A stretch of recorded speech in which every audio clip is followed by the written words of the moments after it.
Bonjour à tous. Je continue à vous partager des extraits du livre du cardinal Ratzinger, Foi, vérité, tolérance. Les grandes décisions fondamentales des anciens conciles exprimées dans les symboles de la foi ne transforment pas la foi en une théorie philosophique, mais donnent une formule linguistique à deux constantes essentielles de la foi biblique. D'une part, elles en défendent le réalisme et s'opposent à une interprétation purement symboliste et mythologique.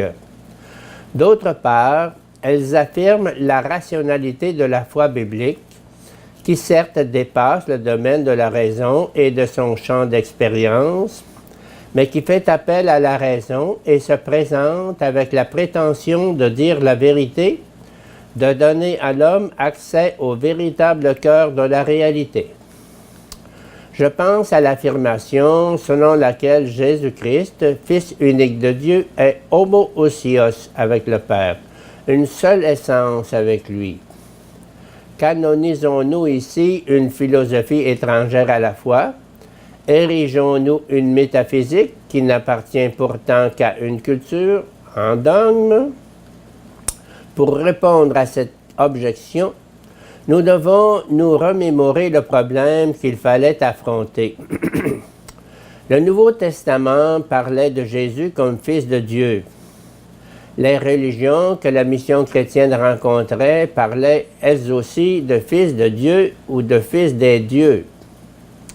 Ce Jésus de Nazareth était-il un Fils de Dieu de ce genre?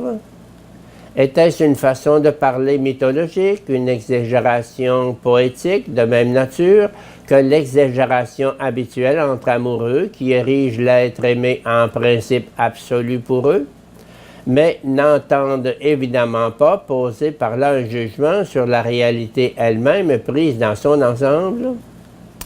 Était-ce un discours métaphorique ou sinon à quel genre de réalisme prétendait-on?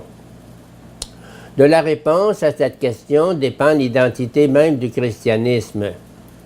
Jésus est-il un avatar, une des multiples formes d'apparition de la divinité dans le monde? Le christianisme est-il une variante religieuse parmi d'autres? Ou s'agit-il ici d'une autre réalité? Le homoousios répond à cette question. Il dit que le terme « fils » n'est pas à comprendre dans un sens poétique et allégorique, mythologique, symbolique, mais de manière tout à fait réaliste. Jésus est vraiment fils. Ce n'est rien d'autre que la défense du réalisme de la foi biblique, la défense du sérieux de l'événement, ce fait nouveau qui vient de l'extérieur.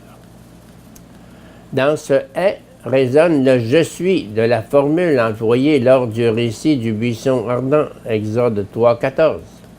Quel qu'ait été son sens originel historique. Plus d'une fois, Jésus a dit « je le suis », et il a exprimé ainsi tout le réalisme de la foi biblique. La formule apparemment mise en avant du credo, le homoousios, nous dit simplement que nous pouvons prendre la Bible au mot, que dans ses affirmations ultimes, elle est vraie de façon littérale et non de façon seulement allégorique. La Bible considère l'homme comme capable de vérité et veut le confronter avec la vérité elle-même, lui présenter la vérité qui, en Jésus-Christ, se trouve en personne devant les hommes. L'honneur de la philosophie grecque était de ne pas se contenter des religions transmises et des images du mythe, mais de poser très sérieusement la question de la vérité.